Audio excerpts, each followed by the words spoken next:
All right, our next presentation is our Operation, Facilities, and Transportation. And I would like to invite up Mr. David Spittal.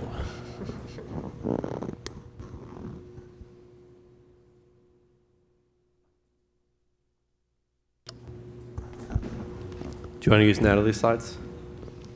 Might complicate it. They're more fun than mine, believe it or not. Yours is nice too, Dave. So I spilled water all over myself. At least it's water. Welcome, thank you. Good evening, I'm Dave Spittal.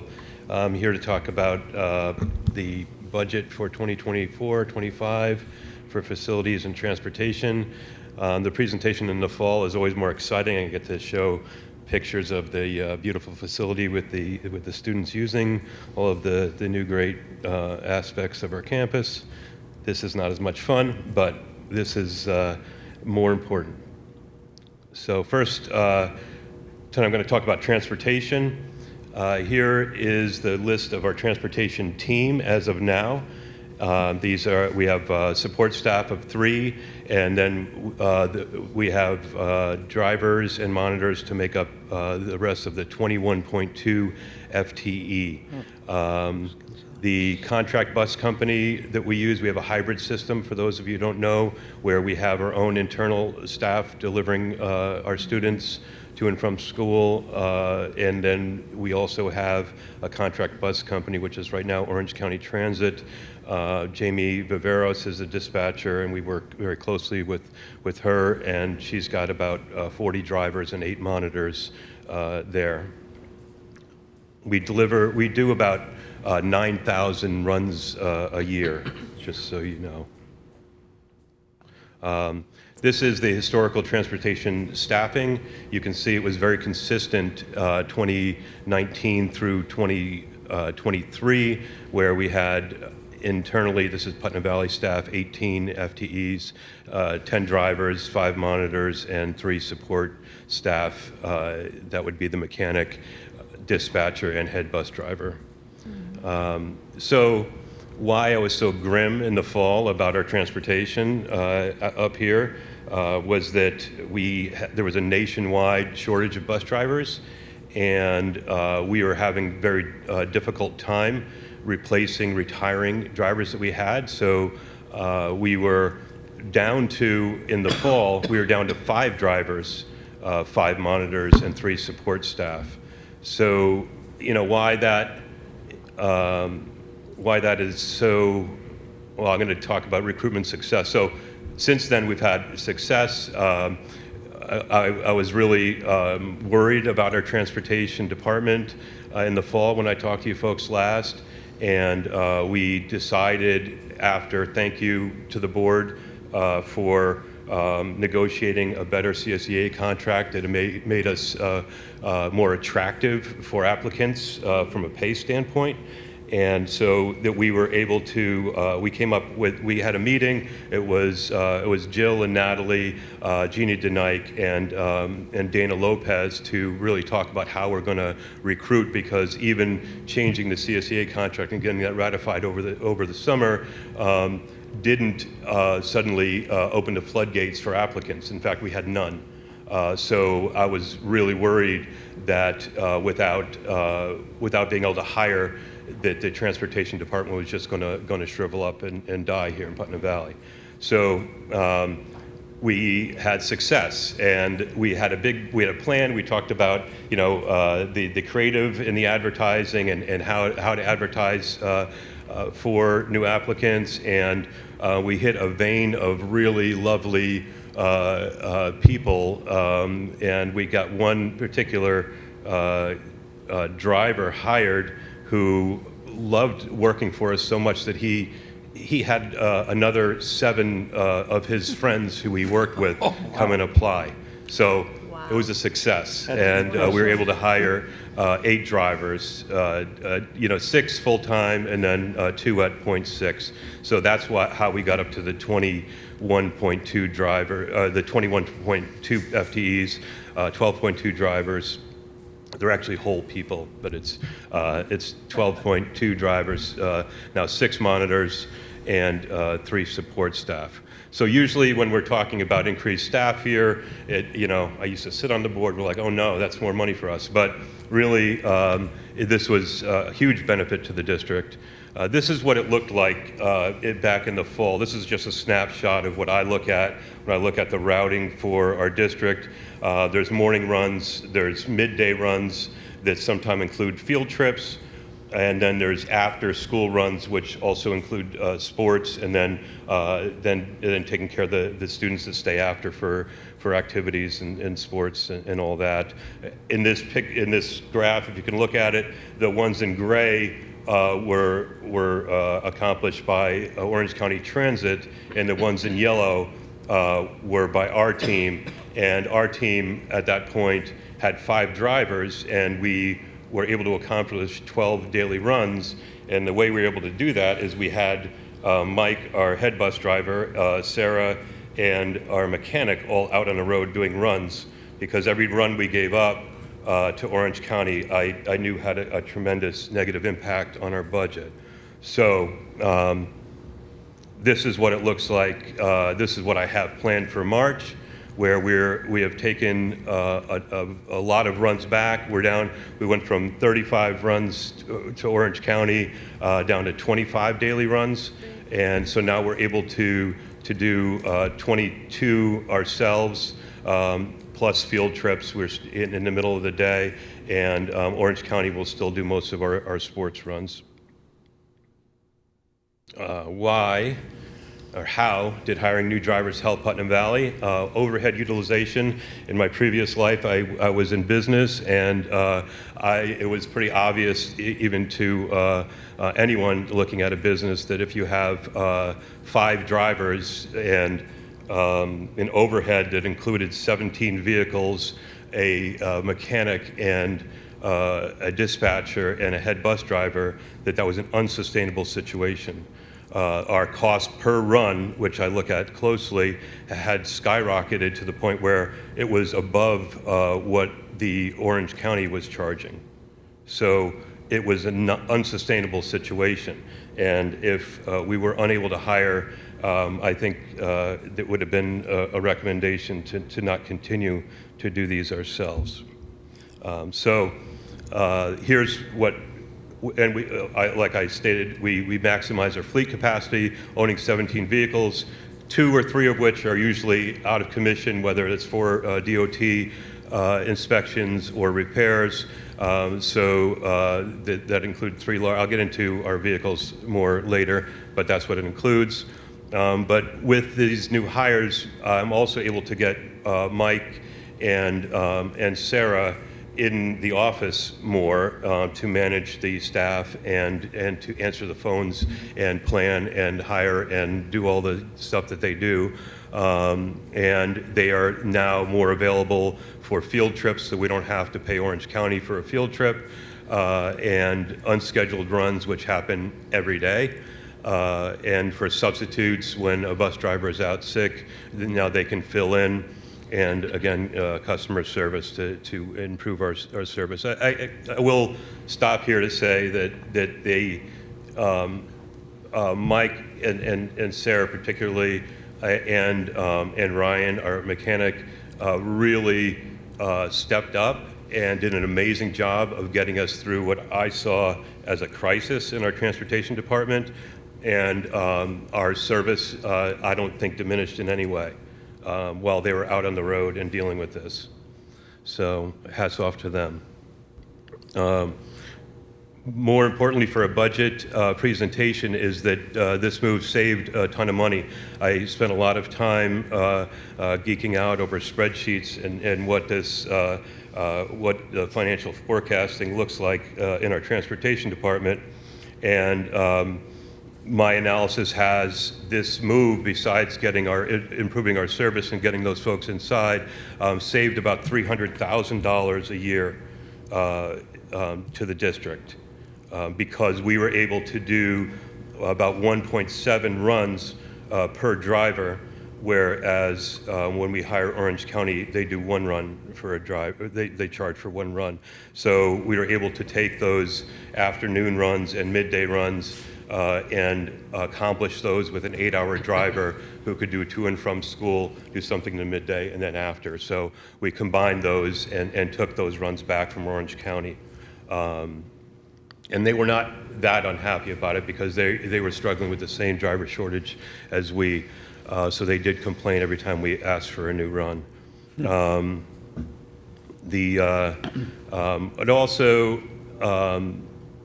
This also mitigates the risk posed by future increases from contract companies. I spoke in the fall a little bit about my concern that there was consolidation in the transportation business and that and there were shortages of drivers, and they all have to pay their drivers more to attract and retain their employees. So my prediction is that the next contract, whenever that is, will have a significant increase in our cost per run from our contract company. So taking 10 runs back from them reduces the impact of that increase in a significant way.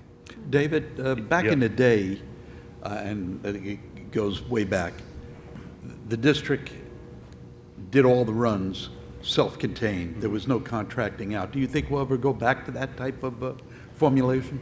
I have a spreadsheet to go with that. I do. I have it all. I have.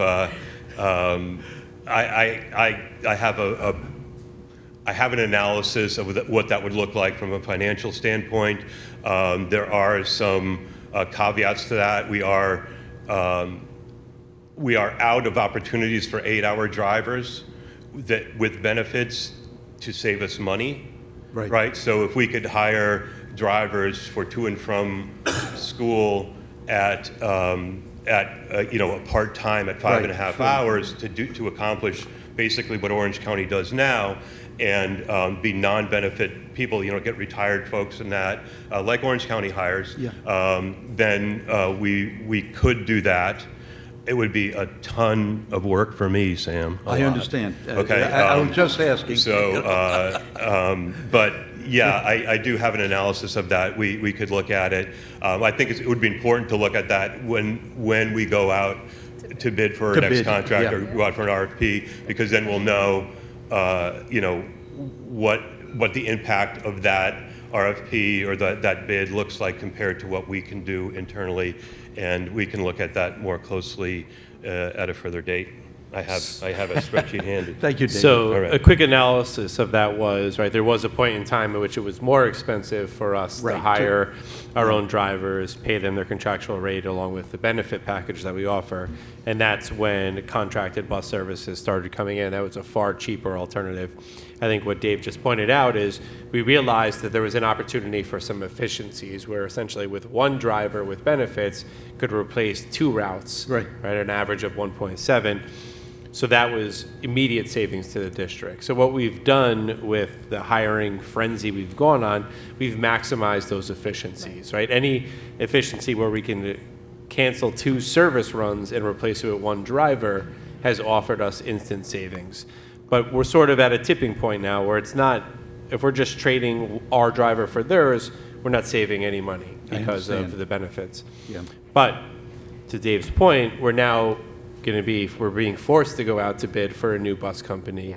Now, depending upon what those bid responses are, we could quickly find ourselves in a situation where it's far less expensive for us to trade our driver for a contracted one, especially if they're a part-time driver, to Dave's point. And that is something where we're looking to build that flexibility. And now, could we go out and hire 40 drivers at once? No, nor could we afford to buy 40 buses at once. Right.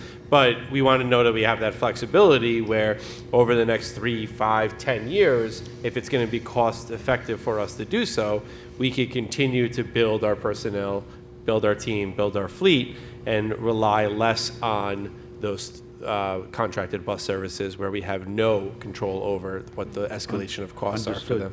Yeah. Thank you. Thanks. Oh, so by the way, we're no longer, I begged for applicants for drivers in every board presentation for the last 5 years, and I'm not begging anymore. If you're interested in part-time, we have work, but we're full. So So a quick public announcement for that, part-time drivers actually make more per hour. Oh, here's- because we don't pay. there's the ad. There's the ad. So part-time drivers pay more per hour because the district doesn't have to cover the benefits. So we see that we have lots of retired civil servants, police officers, firefighters, city employees that have a pension and they have their benefits covered and they're looking for just a little part-time income. And anybody who fits that mold actually gets a higher hourly rate for it's actually up to 6 hours. It has to be just under 6 hours a day. And those positions are ones where we continue to save money if we can hire drivers without benefits. Let me know if you get any applicants tomorrow. Thanks for that pitch. So Sam's favorite subject now is the EV bus mandate from the state. And after we discussed it a little bit in the last time I presented, and I did an analysis of it last year to see whether it was possible. Since then, I've been to seminars and done a ton of research as to what the incentives are and how they would apply to us, and what a transition to meet that mandate would look like from a financial standpoint. So just the overview of the mandate is that new buses purchased must be zero-emission EVs starting in 2027. We can no longer buy a gas bus as of now. They could change. Everything could change. School transportation fleets must be all zero-emission by 2035. That's a mandate. So in order to goad districts into achieving that mandate or give them the carrot, the state has come up with some vouchers. These van voucher for $114,000, EV bus voucher for $147,000. It sounds great, but these EVs are very expensive. I'll show you in a minute. And then we get and that comes right off the invoice. So those dollars, if you buy an EV bus, then you get $147,000 right off the invoice there. Another interesting thing is that there's a scrappage voucher. If you get rid of a gas bus, they want you to drill a 3-inch hole in the engine block and cut the chassis in half, and then they will give you, if you prove that you've done that, they'll give you a scrappage voucher. But they're significant. It's $61,250 for a bus. And when I refer to a van, that's the smaller bus that you see in the picture here. So that's a $47,500 voucher. And then for every bus you buy, the state will give you a voucher to good for EV infrastructure, for charging infrastructure. Right, so, but they give you a $25,000 voucher, but if you have a plan, which, as you guys know, I always have a plan, we have a plan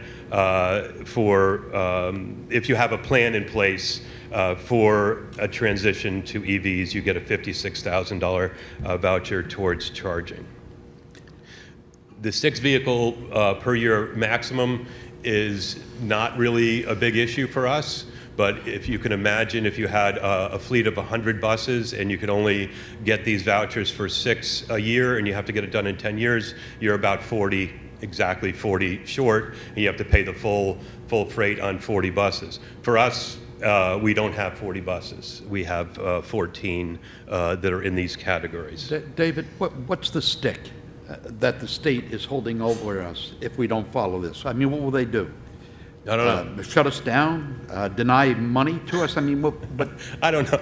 I have no idea. Because I have to tell you, and you'll see. I did an analysis of it, and their carrot is really there, and they've expressed this in some of the seminars I've been to. There is to try to make buying an EV the same price as buying a gas bus. Right. That's what they want to do. They don't want it to feel any pain in you transitioning your fleet over to EVs from a financial standpoint. well, that would be good if they can do that. The difficulty is, this is a new technology.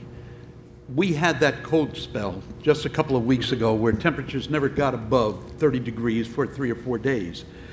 AAA, if you Google them or go into their site, they had more calls for EVs that could not start or EVs that lost power mid-trip because the cold air decreases the battery life. I know. By 20 to up to 50%, especially if you put the heat on in one of those.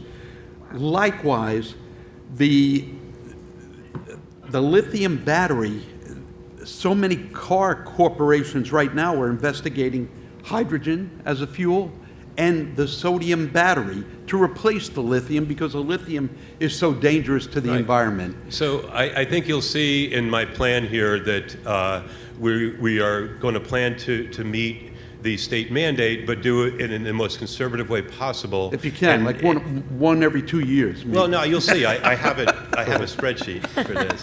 So, and you'll see it in a minute. I think this is such an enormous waste of money for us, and let me tell you why.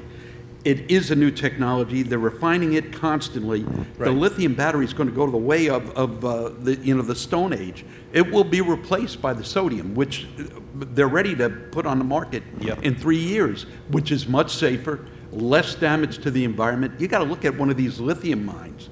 They destroy wherever they're digging this stuff up, and most of it's done, in China. But plus, the whole thing with the EVs that bother me, and I sorry to be on a platform here, but it gets me crazy. 12 to 14% of climate change gases come from every single combustion engine combined in the world. 50%, methane being the number one, come from farm animals, cows, pigs, chickens, horses that we continually raise. Part of that 50% is also the deforestation of our rainforests, which is destroying the climate. And then 25% that's left comes from industrial nations that do not have regulations, that don't filter their coal-burning furnaces or their oil-burning furnaces, much of it in newly acquired industrial sites within many emerging nations, and China being one of the biggest violators. So we're looking at this money and this concept at such a huge cost to do what? To do what? It frustrates me, that's all. So let me jump in real fast. So you're not into the EVs then? What's that? Nothing. I want to make sure you're getting the salt down back there, right? 50% comes from fluctuates, is what we're talking about. No, it's true. Farm animals and the deforestation. Make sure you got over his notes. Rainforest, Looking for controversy. I'm not going to debate it. If the state mandated that we had coal-fired buses and we run those, then I would be doing the analysis for that. All right. I know, I'm doing David, this, it's not on you to see what the impact of absolutely. God bless you. You do a great job. You really do, and you're very thorough. The state has always been a point of contention with me, and on this one, they take the supreme prize. I swear. All right. So let me answer a couple of those questions, and then I'll let Dave continue on with his presentation. So the obvious stick is transportation aid, right? If they stop aiding our gas buses at 66% of the money that we spend on them, we're in big trouble. So the state has a very easy stick that they can use because they subsidize 66% of our costs for transportation. And if they don't provide aid on our gas buses, that's now a significant cost to us. Now, Dave will be the first person to tell you I am the last person in the world who thinks that this state mandate will stick with the dates that they've outlined. But I do believe the mandate itself will stick. I think the timeline will shift. Yeah. But I think that the mandate itself will remain. And Dave and I have had many conversations along with Jill regarding what is the right way to attack this. And what Dave's about to show you is we have a vehicle replacement plan for gas. We have a vehicle replacement plan for EV. At the end of the day, the buses have to be replaced. Yeah. So when a bus is end of useful life, if we have an opportunity now to replace a gas-fired bus with an EV bus, we're talking 1 or 2 a year, to your point, at an equivalent cost, just to see what happens, right? It's our pilot program. It's our way to test how well this is going to work. We certainly don't want to buy 20 buses year one and have 10 years from now the technology be totally different. Right, exactly. But the other alternative is to replace a gas bus with a gas bus right now, that in 6 years from now, 10 years from now, they could say we can no longer use. Well, now we have a useful No, I vehicle understand that. I that we understand. did not take advantage of a voucher for, and now essentially before its end of life, we're replacing it with something else. So I think we'll let Dave go on, but I think we were really strategic and purposeful in terms of what our replacement plan would look like. It spans 10 years, and it gives us many opportunities for the technology to evolve. And if the state, which I think they will, changes the timeline, then we can possibly stretch out our replacement costs even further and give more time for the technology to catch up with. We have to do the right thing, and and if certainly the cost is not going to bankrupt us. So I and have the a replacement, presentation I understand. on this. It's coming. Like the next slide, we're going to start talking about it. I hope you include the stations that We don't need to power need to do these it up. Okay, here we go. Next. I'm sorry. Go ahead. We'll answer all and any questions after this. So here's what our gas bus fleet replacement would look like, and this is talking about the end of useful life. So you can see on the top line here, those are the actual vehicles that we have.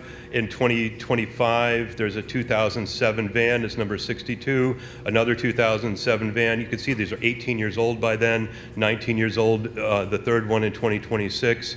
We try to replace them, look to replace them at about 15 years, so we've really limped those along further. Sure. You could see down below in the highlighted version here, the highlighted aspect, these 3 minivans, we already bought one. We're going to buy 2 more because we have drivers, and they're very useful for a lot of the special ed runs that we do. But then to talk about the gas bus replacement, this is what it would look like. And if you just multiply out, these are the costs over here. No, those are the state incentives. I'm sorry. The costs of the gas bus and van are down there, about $110,000 for a gas bus, $85,000 for a gas van, and I just multiplied that out. And something the state has also done to try to, another carrot is they've extended the ability for us to finance these from 5 years to 12 years, so it makes the pain spread out a little bit further. My analysis here, I did it at 5% financing. I don't know what Jill's using right now, but why every time I touch this? So if you look down at the bottom, this is an annual cost. Right up from there to the district. Okay.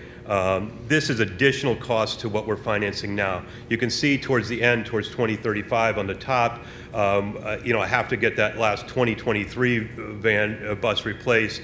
Wouldn't replace that if the mandate continues out past 2035. But this is the cost before the state aid, and then you get state aid on what we spend on an annual basis on that. So the annual cost, this is over and above what we pay now on our existing fleet that we're still financing some of those buses, right? So it's about $322,000 at the end, really about 1.2 million. But then we get state aid and it's financed, and these finance numbers will continue in perpetuity there. So the net cost is about $322,000. You can see this is the plan, and I also wanted to try to spread it out so we don't, this could change. You could look forward in 2030, and maybe those 3 2017 vans that I have scheduled to be replaced in 2030, 31, and 32, maybe they can all wait until 2032. By then we'll see. We'll get a condition report from the mechanic on those. So Dave, this is yep. just the fleet. It's not including gas versus electric charge. This is if we did it. This is if we Just gas. replace them all with gas. if the EV thing never happened, if Sam's dream came true. But it doesn't include any fuel charges, is what I'm saying. What's that? Your numbers don't include fuel charges, correct? The numbers don't include fuel charges, right. Okay. We do spend about $180,000 a year on fuel right now, and it depends on the gas price. That gets us, but that includes Orange County, what they use as well. So, but in my next slide, I do have an analysis because an electric bus does costs less to run, right? It costs less to charge a battery than it does to fill a gas tank. It's about what they say, and I've Googled, I did a bunch of Googling on it. They say it's about 35 cents a mile cheaper to run an electric bus than a gas bus from a fuel standpoint. So I put that in this analysis here. So this replaces, we do the EV transition, and this is if we replace the vehicles at the same rate as we did in the gas vehicles, when at the end of useful life, basically, right? And I have the same exact plan laid out here, and I multiplied the cost. You can see an EV van is $240,000. That's an average cost. I don't have an exact quote on that yet. I'm working on that. An EV bus is $380,000. That's an average. It's very expensive. You can see the vouchers there I put in from the previous couple slides ago, and the scrappage fees. So I multiplied all that out, and if we follow this plan, you can see below what the cost would be there, the gross cost for the district, and then if we finance it over 12 years at 5%, and then we pay state aid, that would be our annual cost. So you can see it was about $40,000 more over 10 years than gas.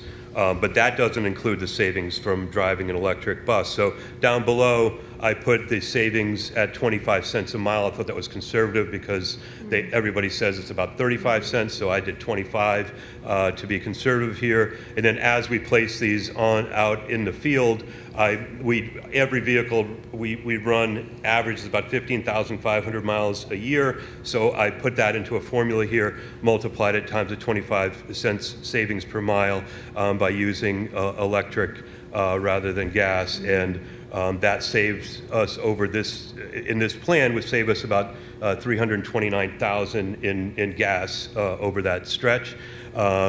So then the total cost to the district, if you include that savings from gas to electric, is about $35,000. So it's a positive $300,000.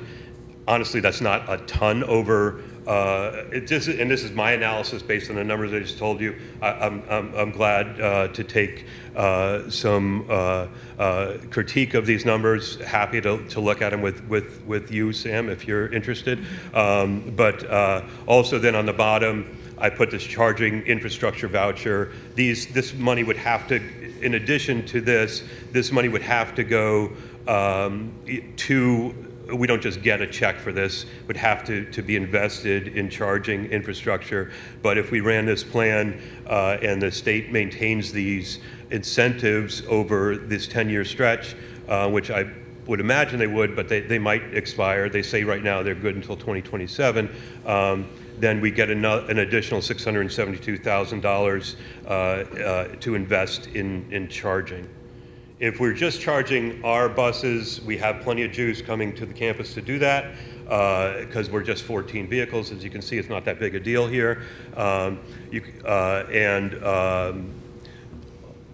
also you can see that this plan has us starting out very conservatively in having just one van and one bus, and we'll get one charger that charges both. We'll get them, that'll be basically free, and it'll be like a pilot program. We'll get to see how it operates in cold weather. We'll get to see what the range is and whether it meets the manufacturers what they claim, and we can put if we have to, we can put the EVs on the shorter runs. I have a whole list of every run and exactly how far they go. I would never put the kids out there on the road and have the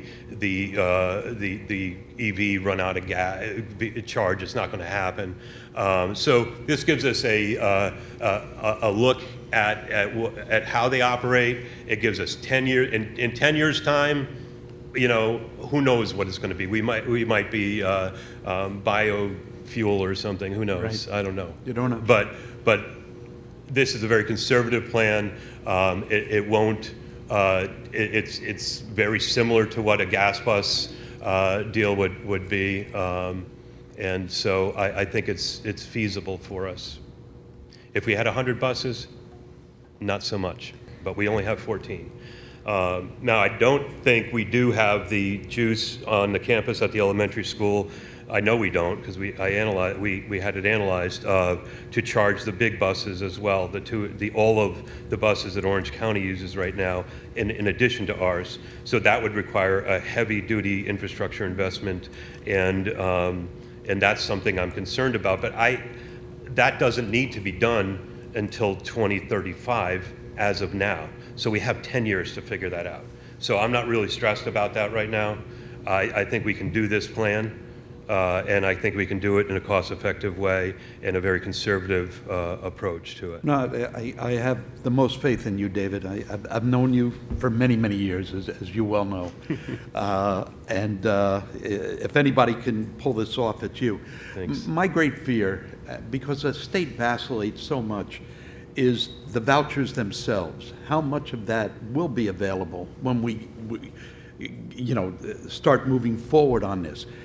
They have made so many promises. I mean, for instance, Dr. Luff spoke about how they are reneging on, the payments to the district. 54% are getting less of our districts. You never know what they're going to do. So It looks like, I'm looking at it right now. I'm getting quotes on these, the two that we plan for next year. Those quotes are supposed to, in theory, include vouchers off of the invoice on the front end. And I'm going to see how they deal with that scrappage voucher. That's going to be crazy. Yeah. I don't know how they're going to deal with that. I hope I can just deliver an old bus and then they do it and they just give me the money off of the invoice. Anybody have We'll old buses see. they want to donate to the district? Yeah, that seems crazy to me. I don't have the equipment You to joke, drill. there's districts that have bought buses, or they have to be drivable though. You can't tow it there. Okay. But there's districts that have bought used buses that were being decommissioned just so they Just to get that- just so they can just trade to them get in these scrap. back. I mean, Because it's- if it costs you $5,000 to buy a bus and then you get $67,000 in return for scrapping it, it's a no-brainer. I mean, if the state's willing to finance most of this, okay, God bless Okay. you. But I have my doubts, and I've said enough. Thank you, David. Dave, it's nice to know, it's nice to hear that you're committed to being here till 35, so. I didn't say that. All right. But Dave, but your plan in terms of budgetary impact is two small Budgetary impact One van, one bus. it would actually be, right, because those 3 vans we're going to purchase this year, the 3 minivans, so let me go back to it. The budgetary impact would be that 1 EV van and 1 EV bus. I put it in a 2025 slot because that I just did it by year there, but that would be next year. So you'd see that budget impact would be 34,000. Jill, you're going to have to help me with that because I don't know whether you're going to include it as the entire cost before you finance it or just the financed cost. But the impact on the budget would be the purchase of these those- 2 vehicles. Right, Okay, all right. right. So what you're going to hear more, sorry, go ahead, you can jump in, Heather. So what you're going to hear more about later and then every meeting moving forward is a couple years ago, the district went out for a proposition to get voter approval to be able to bond money up to $500,000 to buy buses. Now that we've started our replacement cycle, the 3 minivans that we purchased this year, because we essentially exhausted all of our vehicles when we hired more drivers, and the 2 buses next year, we'll have exhausted that $500,000. So what we're going to have to do is put another proposition on the ballot to increase or to start a new, get voter approval in order to borrow money to purchase buses to be able to fund this project over the course of whether it be 10 or 15 years. But that's something we're going to have to continue to renew because the $500,000 after 2025 will have been spent. Now, Yeah. we pay for it over 12 years, but we still have to earmark that money to pay off those expenses over the course. Sorry, go ahead, Joe. No, right, so the budget impact will be probably close to flat, because they're allowing us to finance them over 12 years, where right now, gas buses are only over 5 years.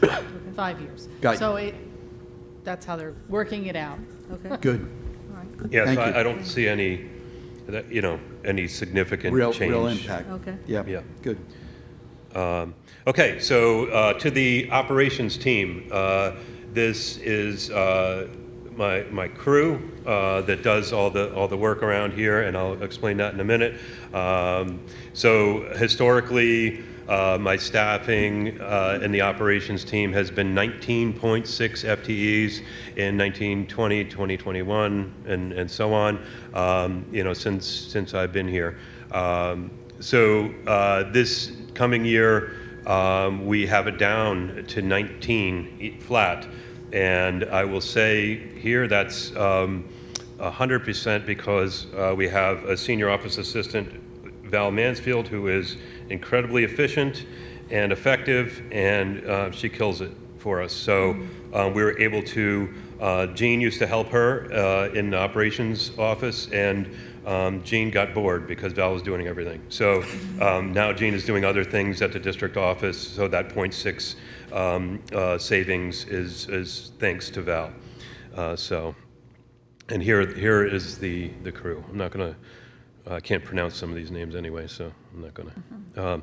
Okay, so this operations team, besides doing all the maintenance work that you are well aware of, they also work to save the district a ton of money in accomplishing projects that most districts would outsource and either have done out of the operating budget or be part of a capital project.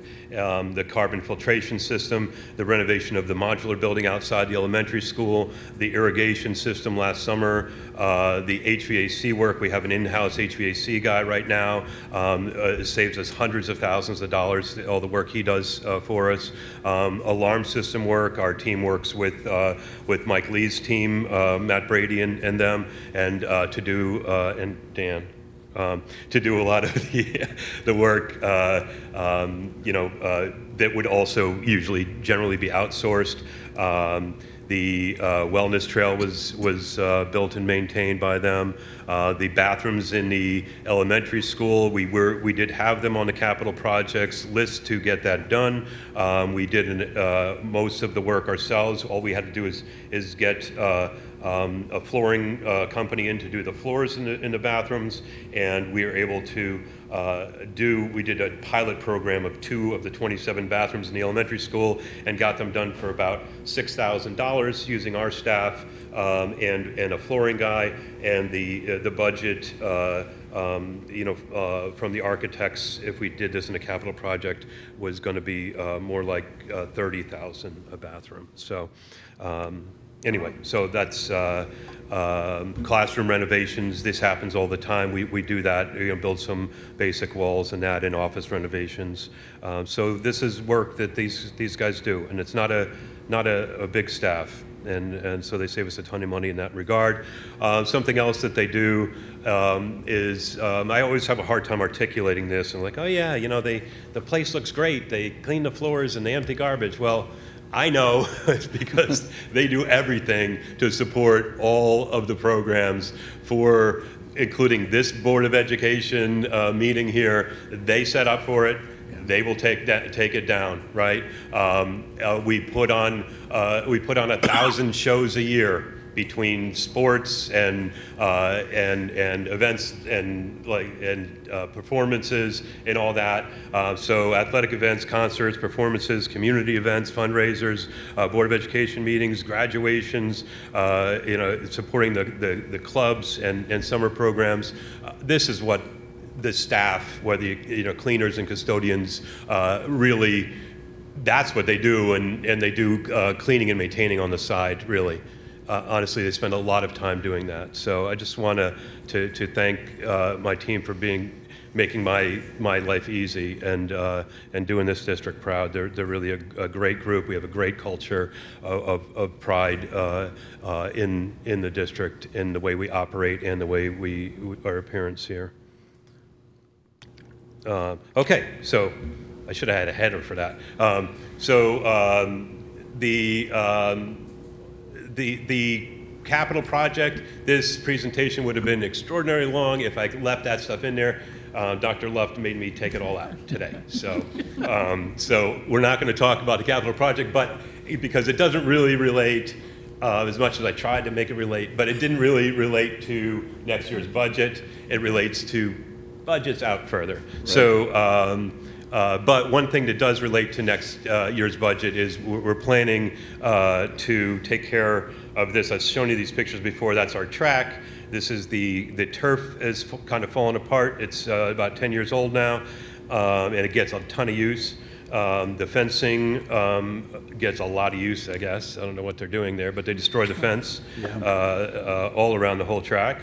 And so we're looking at trying to rehab all of those things, replace the turf, resurface the track, and the fencing.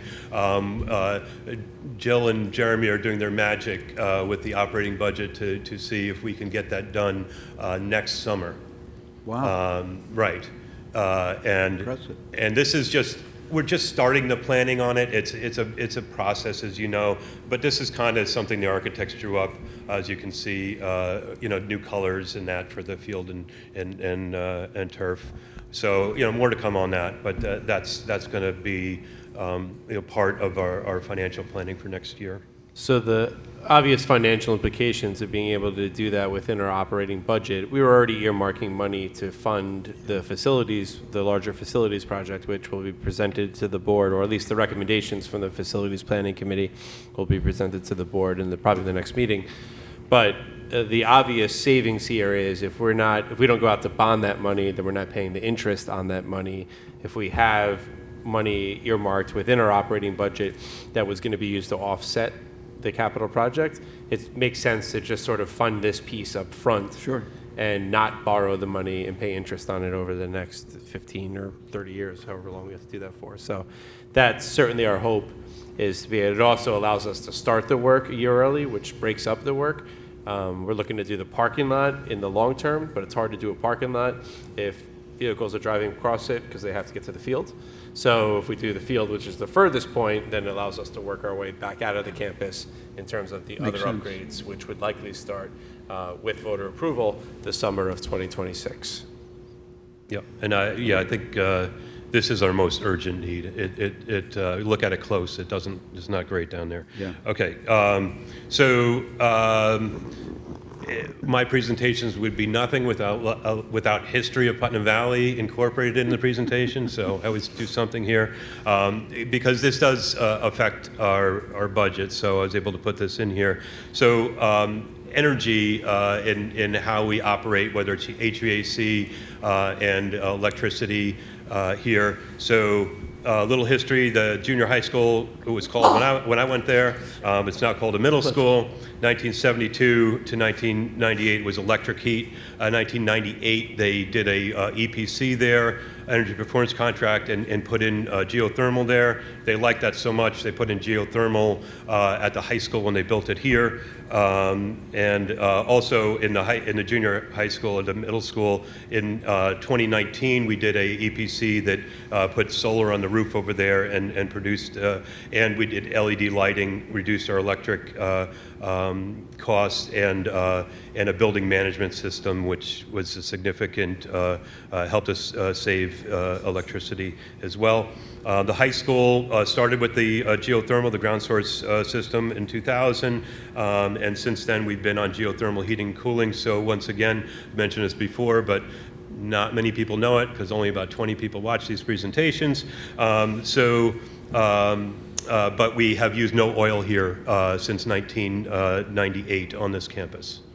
Okay, so not many school districts have geothermal. Everybody usually uses oil or something like that. The elementary school, back when Sam went there in 1935, we had a coal-fired steam boiler. I remember shoveling the coal in. Yeah, You remember the coal?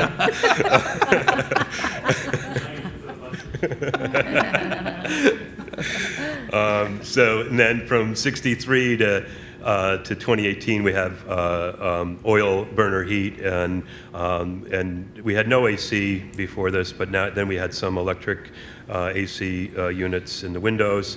In 2019, as part of that same EPC that we worked on the other schools, we did put solar on the roof at the transportation building, but we also put a geothermal system that really heats and cools about a third of the elementary school. And the rest of it is still on oil, and we do some AC through units, window units. So this is, again, this is a really geeky thing, but this is our energy utilization index, which is really basically how efficient we are. And this is, I have that national average there, that green line, and this is how we use our energy and what energy we use and how efficient that is. And you could see high school and middle school was like half of the national average in our energy utilization. We went from 2017, the EPC brought us down our electric usage in both of those schools, and the elementary school. The oil use went down, and the electric use went down a little bit as well. My hope is that red can go away, and we can get the blue down a little further. I agree. And if we could get down, further by getting the electric use down and getting rid of the oil, we will be a leader in the nation.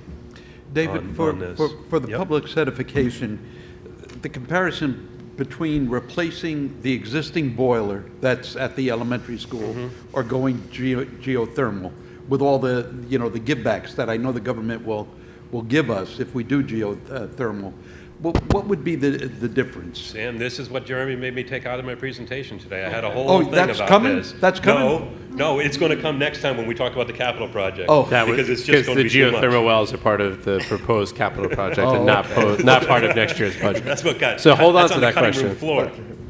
Well, We'll get We'll be to here it. for another I love hour the if we have geothermal. facilities I project. We'll be here for another hour. I We'll be think here that's great. till midnight. So anyway, but yeah, I'd love to talk about that because I'm very excited about that possibility, and Yep. and that we'll get rid of that red and the oil. So this is the elementary school oil use since 2014. And you can see we had a significant decrease after the EPC in 1819. This fluctuates based on the temperature, really. We get a cold winter. The projection here for 23, 24, might be changing now that it's been cold this week and maybe next week. But this is, you can see those last three, we're on a nice downward trajectory. So besides just counting on the new technologies to get us reducing our oil use, we use that building management system. Kerry, our HVAC guy, and Ray over there, we've been working diligently to try to reduce our oil consumption there by adjusting our occupancy when we're there. Instead of turning the heat on at 5 o'clock in the morning, now we're experimenting with turning it on at 6 o'clock. And if nobody complains, maybe we move it up to 6:30. And the same thing on the back end. At night when we're closing up, we used to just shut off the heat or turn the heat way down at at 9 o'clock or 9:30 when the custodians are ready, the cleaners are ready to go, and now we're starting to turn it down sooner. So, and we're also segmenting the building into different sections and where they're occupied after school. We're going to continue to heat those, and then the academic wings and the upstairs that aren't occupied, we're going to reduce them sooner, and the cleaners will have to clean hard to stay warm. So anyway, that's so we're seeing some results. It's hard to measure. I mean, I'm measuring it, but it's hard to know whether the impact of temperature, outside temperature, how much that has an impact. But you can see I'm working on it. This is the electric use district-wide. You can see the EPC knocked us from about 3 million kilowatts down to about 2 a year. Looks like we're going to stay there. We had a little spike in 21, 22. I'm not sure why.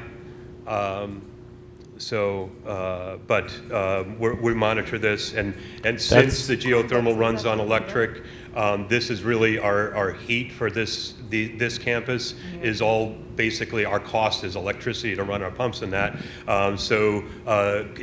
Spikes, either hot summers, extreme heat and extreme cold have an impact on our electric consumption here. I'm pretty sure 2021 and 21-22 were when we were heating our buildings with the windows open I for know. COVID. I So know. that would explain the increase. Yes, that was one of my, the windows are wide open. It was 20 degrees, that was killing me. Anyway, here's our actual expenses over time, and you can see and this, obviously the other factor is the cost, right? We have a new contract on electricity that costs us a little bit more, but if we're using 2 million kilowatts a year, every penny per kilowatt costs us a lot of money, right? So there's that. There's also the price of oil fluctuates and the temperature fluctuates. But this over time, if we keep graphing this, will show us what progress we're making here. You can see we use this. We're down about $156,000 is the average. We're down over where we were prior to the EPC on a monthly, annual basis. The march towards energy independence here has been over time. That's why I put that historical information in there. And we've really done a really great job in Putnam Valley keeping our costs down, and hope to continue that with what Sam mentioned with the geothermal. I'm looking at right now some solar canopy options to see if we can't get some more electricity produced on site here so we can reduce that in the future.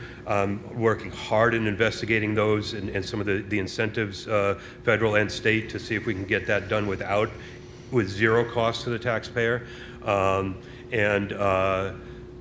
So besides, polluting less, which I think is important, then we're also, girding ourselves against, increases in whether electric charges or oil prices and fluctuations that really have a dramatic impact on districts. And when you have a huge spike, the money's got to come from somewhere. It comes from programs.